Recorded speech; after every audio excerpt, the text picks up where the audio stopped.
tous et bienvenue ou re-bienvenue sur ma chaîne La Bibliothèque d'Emilia. Aujourd'hui j'avais envie de tester un nouveau type de vidéo car j'ai toujours aimé les enquêtes, les mystères. Quand j'étais petite, mon jeu de plateau préféré c'était Cluedo, je pouvais y jouer en boucle, ma pauvre mère et ma pauvre tante en avaient ras-le-bol, mais j'adorais ça. J'adore les escape games, même les jouets à la maison, vous savez, avec les jeux portables en fait, les enquêtes et tout ça, ça a toujours été quelque chose que j'ai adoré. Ce qui fait que j'aime beaucoup les thrillers, mais surtout les enquêtes, et notamment les Cozy Mystery, parce que je trouve que c'est ce qui se rapporte le plus à une enquête type Sherlock Holmes ou Hercule Poirot, voilà, à chercher les petits indices un peu partout pour découvrir qui est le meurtrier. Et alors ce que j'aime le plus, c'est quand la fin, soit je la trouve juste avant, et là je m'auto-congratule comme pas possible, soit elle m'a tellement retournée que je l'ai pas vu venir et que je feuillette les pages avant pour voir où je me suis fait berner. Et je me suis dit que ce serait sympa d'enquêter pour de vrai en lisant. Au début je voulais prendre type un Agatha Christie justement pour essayer de découvrir qui est le meurtrier au fil de ma lecture vraiment, mais vous allez voir avec du matériel. Et puis j'ai reçu un message de la bibliothèque en me disant que le premier tome des enquêtes d'Anna Swensen était disponible, enfin ma réservation était disponible. Du coup je me suis dit et si je partais plutôt là-dessus et que je cuisinais en même temps. Je vais pas lire en cuisinant pendant 400 pages hein. Et j'avais très envie de faire des cookies au chocolat parce que le nom de ce livre c'est quand même Meurtre et pépites de chocolat. Donc c'est les enquêtes d'Anna Swensen de Joanne Flug et c'est paru chez Cherche Midi. Il y a plein de tomes déjà sortis et chacun a un dessert en fait phare. Et du coup je me suis dit que ce serait sympa de le lire mais armé de mon fouet et de ma loupe. Car j'avais bien envie, j'ai un tableau blanc et j'avais bien envie de vous faire voir le cheminement de mon enquête parce que du coup je vais noter sur le tableau blanc le nom des personnes impliquées, je pense qu'en vert je vais marquer ce qui les disculpe, en rouge ce qui les incrimine, je vais essayer de trouver leur mobile, leur alibi, enfin voilà, je vais essayer de vraiment mener l'enquête en même temps que je lis le livre. Et bah on va voir ce que ça donne. Alors attention hein, si jamais vous voulez lire le livre et que vous ne voulez pas être spoilé, ne regardez pas ma vidéo. Clairement, parce que du coup je vais vous faire part de mes théories au fil de mon enquête et je vais forcément vous spoiler. Donc si jamais vous l'avez déjà lu ou que vous ne comptez pas le lire, c'est ok. Mais si jamais vous voulez le découvrir sans être spoilé par vous-même, je pense pas que vous êtes sur la bonne vidéo. En tout cas je suis très excitée, j'en profite que mon cher étant de travail tout le week-end pour pouvoir faire ça pendant la journée. Je pense que je vais vous faire des updates tous les 100 pages parce que le livre fait 400 pages. Alors il fait plus, mais en fait j'ai remarqué qu'à partir de la page 400, il y a une espèce de nouvelle additionnelle ou quelque chose comme ça.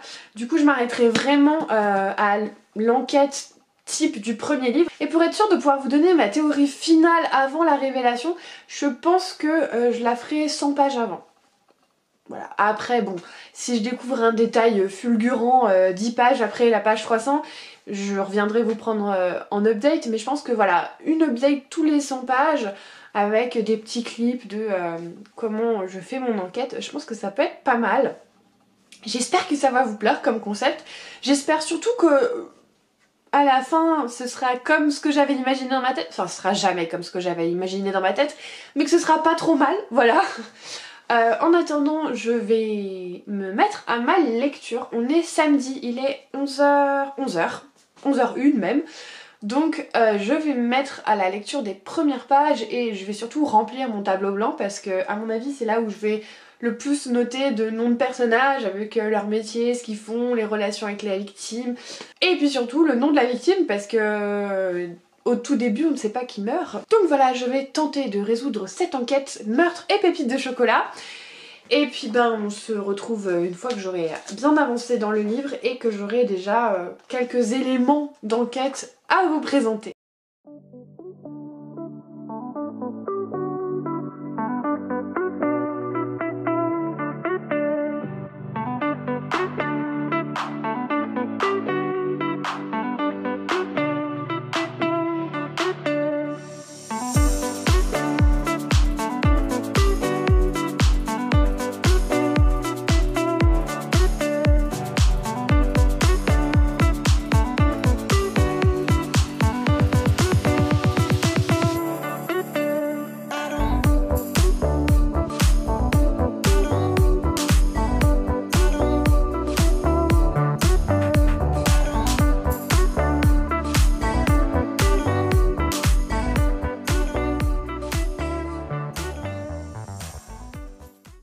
finalement, je vais faire une petite update tout de suite parce qu'avec beaucoup d'étonnement, le mort est apparu au premier chapitre. D'habitude, ce que je reproche aux Cozy Mystery, c'est qu'ils mettent beaucoup de temps à implémenter les personnages, le contexte, la ville, alors que là, ça allait très très vite et au premier chapitre, on sait déjà qui est mort.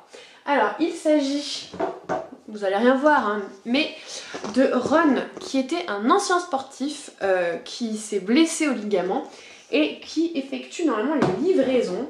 Alors pour l'instant, on a aussi 4 autres personnages. On a Claire qui tient un magasin de vêtements, on a Lisa qui est l'assistante d'Anna dans son restaurant, et on a la famille proche d'Anna, donc Andrea et Tracy qui sont respectivement sa sœur et sa nièce, et Bill qui est le mari d'Andrea. Pour l'instant, j'ai pas trop d'avis plus sur ni le personnage ni le contexte, parce que comme je vous dis, c'est allé très vite. Au bout de la page 24, on avait déjà le mort. Donc là, je vais faire ma petite enquête tranquillement et je reviendrai vous prendre à partir de la page 100 pour vous faire un récap un peu plus complet de ce que j'en pense pour le moment et des petites théories qui seraient peut-être venues dans ma tête. Donc voilà, je vais continuer ma lecture. Alors on se retrouve pour l'update des 100 et quelques pages, vu que je me suis arrêtée à la page 104. On a appris pas mal de choses. Pour moi, il y a certains éléments qui sont importants, même s'ils ne sont pas mis vraiment en lumière, mais voilà, il y a des petites choses quand même.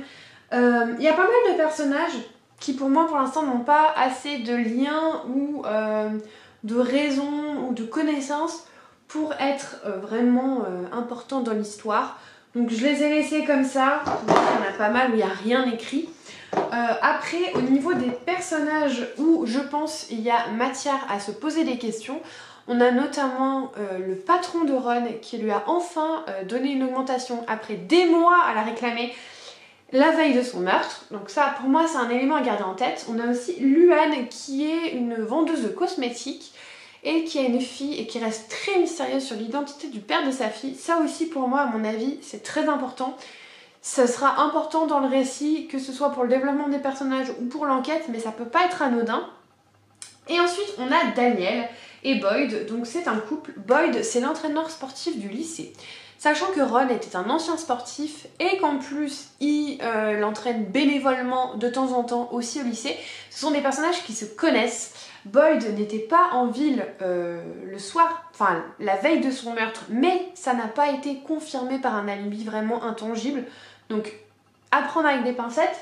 Et surtout la femme de Boyd, Daniel, connaît très très bien la victime puisqu'ils sont tous les deux aux joueurs anonymes, donc problème de jeu.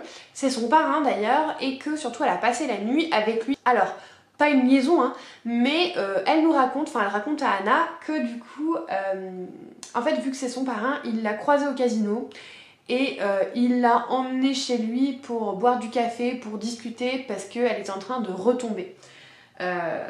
Donc je n'exclus pas la piste du mari jaloux. Même s'ils sont pas amants, je ne l'exclus pas. Ça me paraît un peu gros mais on peut pas la balayer tout de suite. Autre information importante, Ron s'est battu avec le videur du casino avant de partir avec Daniel. Ça aussi je pense que c'est un point important à voir si ça a vraiment une incidence sur la suite. Mais ça fait partie des éléments que j'ai retenus dans mon enquête. Alors pour l'instant, on sait qu'il était avec Daniel à 7h20 à l'école pendant ses livraisons pour boire un café. Et Daniel l'aurait quitté à ce moment-là. Et on sait qu'à 8h, Tracy, donc la nièce d'Anna, l'a entreaperçu devant le magasin juste avant qu'il soit tué. Donc pour l'instant, on a une période de temps entre 7h20 et 8h où on ne sait pas ce qui s'est passé. On sait ce qui s'est passé la veille, mais on ne sait pas ce qui s'est passé entre 7h20 et 8h. Je pense que voilà, il y a des éléments encore à récupérer. On va prendre, on est qu'à la page 100, hein. Mais voilà comment avance ma petite enquête, tout simplement. Voilà, je vous ai dit, j'ai noté des petits éléments importants. Pour l'instant, il n'y a pas de vraie théorie qui se profile, à part celle du mari jaloux, mais ça me paraît un peu gros, mais je l'exclus pas encore. À voir. En tout cas, il y a la recette des cookies dans le livre, donc je pense que je les ferai cet après-midi. Il faut juste que je convertisse les mesures parce que c'est en cup, en teaspoon, enfin voilà. Il faut que je fasse les équivalences pour avoir les bonnes proportions. Je pense que je les ferai cet après-midi avant de reprendre ma lecture. Quoi qu'il en soit, il est 12h15, donc je vais me faire à manger parce que j'ai faim. Et puis bah, je vous reprendrai tout à l'heure, soit pour continuer mon enquête, soit pour préparer les cookies au chocolat. Et puis je vous dis à tout à l'heure du coup. Alors c'est parti, on va s'y mettre. Je sais pas si le cadrage est vraiment exceptionnel, mais je fais avec ce que j'ai. Alors je vais vous délivrer la recette de cookies d'Anna Swanson parce que du coup je l'ai traduite. Parce qu'il y a des cups, il y a des teaspoons et c'est pas très logique. J'ai déjà préparé tous mes ingrédients. La première étape, c'est de prendre 125 g de beurre qu'on fait fondre. Et ensuite, on va y ajouter 100 g de sucre blanc et 110 g de sucre roux. Alors moi, j'ai un petit peu alterné avec le sucre roux et la vergeoise. Mais au final, ça vous fait à peu près 210 g de sucre à verser que j'avais préparé ici. Hop. Et ensuite, on commence à remuer. Petite pause thé, hein, évidemment.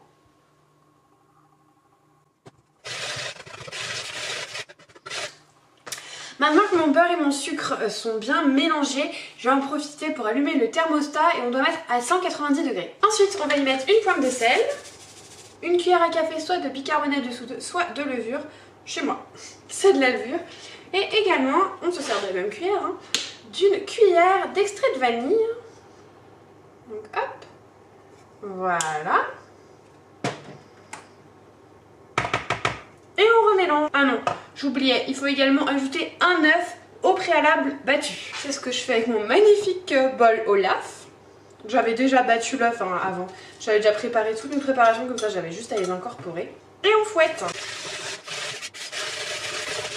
Ensuite, on prend 160 g de farine et on l'incorpore petit à petit. Voilà, petit à petit. Mais surtout, on ne s'arrête jamais de battre. Alors, quand on est tout seul, c'est pas possible. Il faut bien s'arrêter un moment pour mettre la farine. Mais sinon, si vous êtes deux, par exemple, si vous avez un petit bout qui aime bien cuisiner avec vous, quelque chose comme ça, vous pouvez lui demander de mettre la farine petit à petit pendant que vous vous affairez au fouet. Alors, je vous ai pas dit, mais j'ai divisé les recettes par deux parce qu'on est deux à la maison et que ça faisait entre 3 et 4 douzaines de cookies. Et sachant qu'on est que deux à la maison et que moi en plus je suis au régime, je peux vous dire que juste mes collègues de travail et mon chéri, je préférais voir un peu plus quoi. Donc voilà, là je vous ai mis les quantités pour un œuf. Je trouve que c'est plus simple. Après vous multipliez par le nombre d'œufs que vous avez. Si jamais vous voulez en faire plus, hein. Par du bras. Et voilà. Une pâte bien mélangée et bien ferme. Donc 90 g d'avoine ou de cornflakes si vous n'avez pas d'avoine. Et 150 g de pépites de chocolat. Alors moi j'ai un paquet de 100 g. Mais du coup j'avais du chocolat à côté. Des petits palets de chocolat que j'ai brisés pour que ça fasse des petits morceaux. Et là c'est le moment où on va sortir le fouet parce que sinon on va pas s'en sortir et qu'on va finir à la cuillère, enfin à la maryse. Avec l'avoine ça veut dire que c'est moins calorique parce qu'elle remplace de la farine par de l'avoine. Et c'est vrai que du coup en général c'est ce qu'on fait dans les cookies soi-disant régime. Je dis soi-disant hein, parce qu'évidemment si vous mangez 15 cookies, même régime dans une journée, ça va pas vous aider. Hein. Si vous êtes en perte de poids, même si on s'en fout, après tout, chacun mange ce qu'il veut. Hein. C'est bon, hein, il y en a marre des dictats. Donc voilà, je vous montre. On arrive à ça. Je vais couper la caméra parce qu'après je vais faire des petites boules sur la plaque de cuisson et je vous reprendrai à ce moment-là pour vous montrer comment on fait. Alors du coup, ça c'est à quoi ça doit ressembler normalement sur la plaque de cuisson. Il y a marqué qu'il faut les aplatir légèrement, mais je trouve qu'ils sont quand même assez resserrés. Alors je vais éviter, et si je vois qu'ils s'aplatissent pas assez pour la cuisson, pour la deuxième fournée, j'aplatirai un peu. J'ai mis mes cookies au four et il faut les laisser 10 minutes, donc à 190, donc on va voir dans 10 minutes à quoi ça ressemble. Et voilà, après 10 minutes, alors ils sont un peu bruns, mais en même temps vu que j'ai mis pas mal de sucre brun, ça m'étonne pas. Bah écoutez, moi il me semble pas mal du tout. La prochaine étape, c'est de les faire sécher 2 minutes sur plaque et ensuite les mettre sur une grille comme ça le temps que l'autre fournée soit prête. Donc voilà, 2 minutes ici et le reste ici jusqu'à ce que l'autre fournée soit prête.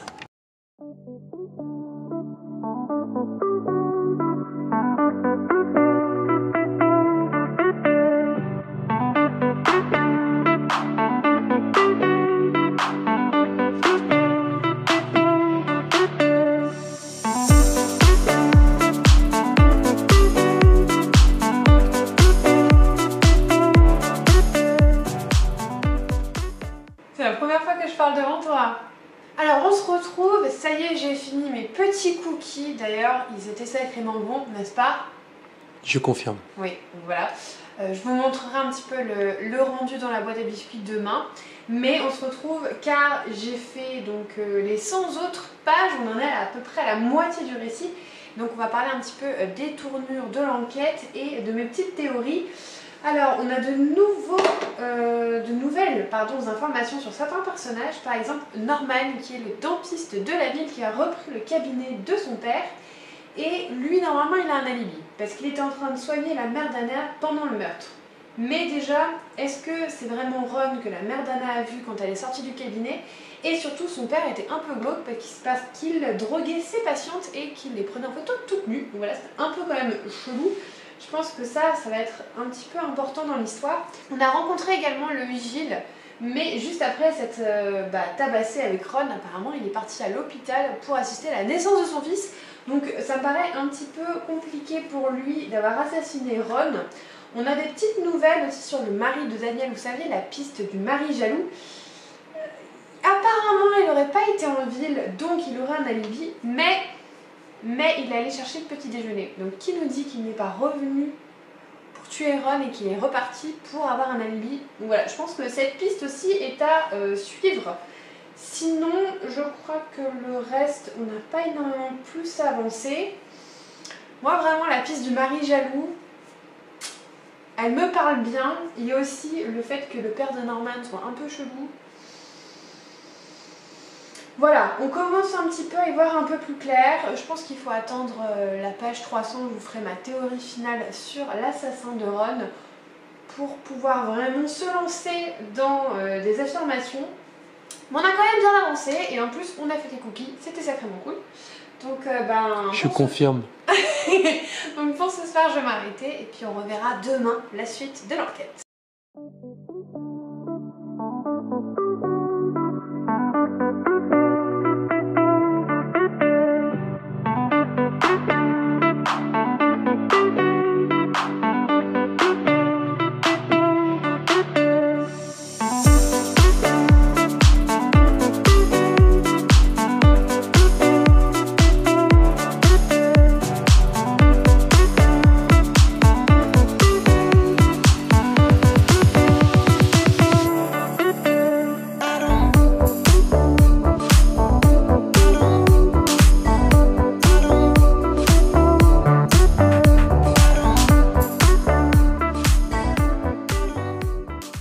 Salut tout le monde, on se retrouve, donc on est dimanche matin et j'en suis à la page 300. Je suis pas sûre d'avoir une théorie finale pour le moment, mais on a beaucoup avancé en 100 pages. Le tableau s'est un petit peu étoffé. D'ailleurs, autant vous dire que je pense que je ferai différemment la prochaine fois parce que là, il n'y a plus de place. Il n'y a plus de place du tout. J'avais des gros soupçons sur le patron de Ron, donc Max, qui en plus, on a appris, il a vu le matin de sa mort, qui lui avait donné une augmentation la veille de sa mort, alors qu'il n'avait jamais voulu lui donner d'augmentation, qu'on apprend que c'est une grosse pince, qu'il a racheté des crédits à certaines personnes et que après, en gros, il y a une clause comme quoi il peut réclamer l'argent quand il veut. Et que du coup il y a certaines personnes qui ont fait faillite à cause de ça. Enfin voilà, c'était un mec un peu louche. Ça me semblait trop gros, surtout qu'on en était vraiment encore un peu loin de la fin. Et en effet, c'était trop gros vu que c'est notre deuxième victime. Donc Max est notre deuxième victime. Du coup, je commence à me demander si Ron ne serait pas une victime collatérale. C'est-à-dire que vu qu'il a vu Max juste avant, peut-être qu'il a essayé de retourner le voir parce qu'il n'était pas d'accord sur quelque chose et qu'il a été témoin du meurtre, peut-être. Ça expliquerait pourquoi il était vraiment perturbé ce matin-là. Et peut-être que justement le meurtrier l'a rattrapé pour le faire taire, tout simplement. Je sais que Max avait rendez-vous avec un certain W. Alors il n'y a personne qui s'appelle W en prénom. Par contre, on a eu un nouveau personnage qui est rentré dans l'équation qui s'appelle Benton, qui est l'ex d'Andrea, donc la sœur de notre héroïne. Et son nom de famille commence par W, vu que c'est Benton Woodley. Donc est-ce qu'il n'aurait pas eu rendez-vous avec lui? Est-ce qu'il n'aurait pas est-ce que Max n'aurait pas contracté un prêt avec les parents de Benton et qu'il aurait réclamé l'argent et que Benton du coup aurait tué Max parce qu'ils n'avaient pas les fonds pour rembourser Max? Est-ce que Ron aurait pas été le témoin du meurtre de Max? Ou alors est-ce qu'il n'aurait pas vu Benton partir, qu'il ne l'aurait pas croisé à la laiterie? Je ne sais pas. En tout cas, pour l'instant, si jamais je refais pas d'update, c'est ma théorie finale. C'est Benton, le nouveau venu, qui aurait tué Max car il aurait mis sur la paille ses parents, et Ron aurait été un témoin qu'il aurait fallu éliminer. Voilà, c'est ma théorie finale. Si jamais il n'y a pas de gros trucs qui se passent et qui me donne une autre idée entre-temps, sachant que bon, si jamais on a la réponse 2 pages avant, et je peux pas non plus dire alors je pense que c'est ça, parce que du coup on a vraiment tous les éléments, on sait que c'est lui. Donc voilà, niveau théorie, on va peut-être s'arrêter là. Le mari de Daniel n'est pas non plus excusé. C'est-à-dire qu'on n'est pas à l'abri que le meurtrier de Max soit quelqu'un et que le meurtrier de Ron soit une autre personne. Donc, je n'exclus pas le mari jaloux, surtout qu'on nous explique bien pendant tout le livre que Daniel, elle n'a pas trop le droit de mettre de décolleté, qu'il faut toujours qu'elle prévienne son mari, qu'elle a un petit peu peur de lui. Donc, je me dis, est-ce qu'il ne l'aurait pas tué parce que il connaissait bien sa femme, et en même temps on sait que, enfin on apprend que Max et Ron auraient sensiblement été tués à peu près de la même manière, mais je n'exclus pas quand même. Voilà, pour moi l'assassin ce serait sûrement Benton, mais je n'exclus pas la piste du mari de Daniel. En tout cas, je vous ai pas trop fait de retour sur mon avis sur le livre, parce que vraiment je me concentre sur l'enquête. Et je pense que je vous ferai un avis détaillé, soit dans un update, soit dans un bilan lecture.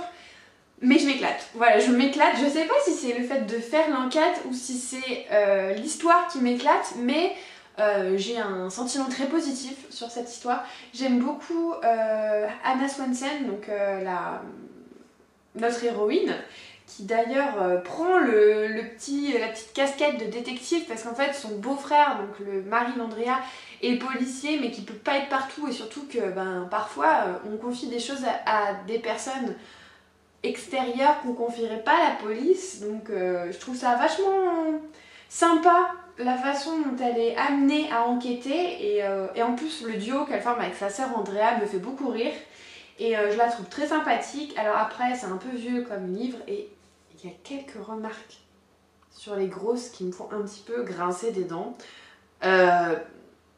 Mais je me dis c'est vraiment... Enfin, je crois que ce livre il est sorti... En quelle année il est sorti en vrai? Parce qu'il est sorti il n'y a pas très longtemps en France, mais en vrai il est quand même vieux il me semble.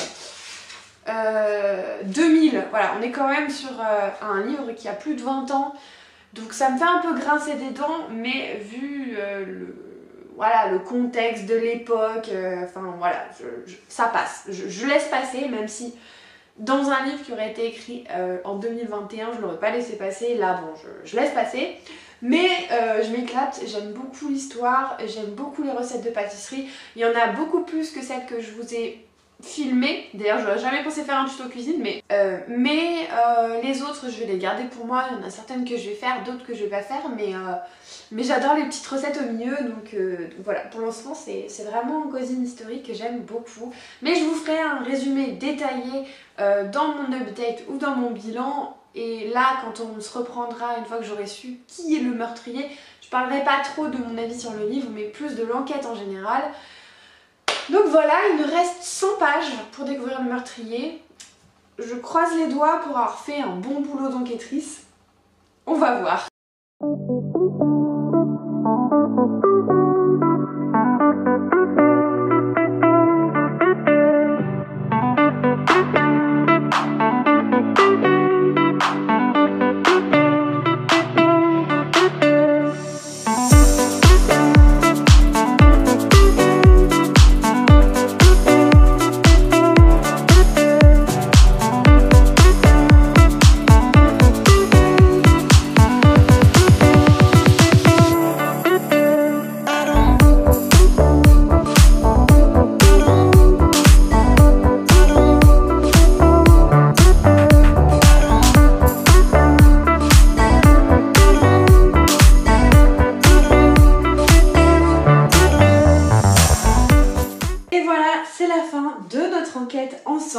j'espère pas la dernière parce que vraiment j'ai adoré faire ça. Mais comme vous avez peut-être dû le voir dans la réaction accélérée que je vous ai mis juste avant, j'ai pas trouvé le meurtrier. Mais, parce qu'il y a un gros mais. J'ai trouvé le mobile, mais pas le bon meurtrier. Car le meurtrier de Ron et de Max n'est autre que la mère de Benton. Donc j'étais vraiment pas loin quand même. Et le mobile, c'était bien celui que j'avais trouvé, c'est-à-dire que sa famille a emprunté de l'argent à Max. La mère de Benton l'a tué, sauf qu'elle a croisé Ron en partant. Et lui, il est arrivé pour voir Max, il l'a trouvé mort. Et du coup, elle a supprimé Ron également parce que c'était un témoin gênant. Donc au final, j'ai quand même le mobile et j'ai presque le meurtrier. Parce que Benton ou sa mère, c'est un peu kiff-kiff, on va dire. Franchement, je trouve que je m'en suis bien sortie. C'était vachement cool de faire ça comme ça, de faire cette petite enquête en même temps que je lisais. Et vraiment définitivement je vais faire les autres tomes d'Anna Swanson. Alors ça demande quand même une organisation parce qu'entre la pâtisserie et filmer les réactions, faire le tableau, ça demande du temps, donc je ferai pas ça tout de suite. Mais c'était vachement cool, je suis contente d'avoir trouvé le mobile et je suis contente d'avoir été surprise par le meurtrier, donc au final tout va bien. C'était un très bon premier tome de Cozy Mystery. Je cherchais une nouvelle saga de Cozy Mystery à lire parce que j'avais commencé Agatha Raisin et les premiers tomes étaient plutôt sympas, mais à la fin j'en pouvais plus de l'héroïne et en plus vraiment il se passait 200 pages sur 400 avant qu'on trouve le meurtrier. Enfin vraiment je trouvais que c'était décousu et que on était plus sur les réactions adolescentes de l'héroïne qui pourtant a 50 ans que sur l'enquête à proprement parler, alors que là on est vraiment dans une vraie enquête. On va voir les suspects potentiels, on leur cherche des alibis, enfin voilà, pour moi c'est exactement ce que je cherche dans les Cozy Mystery, donc je suis très contente d'avoir commencé cette saga. Si jamais vous l'avez lu, vous aussi, dites-moi si vous aviez trouvé le meurtrier avant d'apprendre qui c'était ou pas. Et puis si jamais vous avez des idées d'autres séries de Cozy Mystery où je pourrais faire des petites enquêtes comme ça aussi, n'hésitez pas à me le dire en commentaire. En attendant, tout comme d'habitude, je vous souhaite d'excellentes lectures et peut-être d'excellentes résolutions de meurtres et je vous fais des bisous!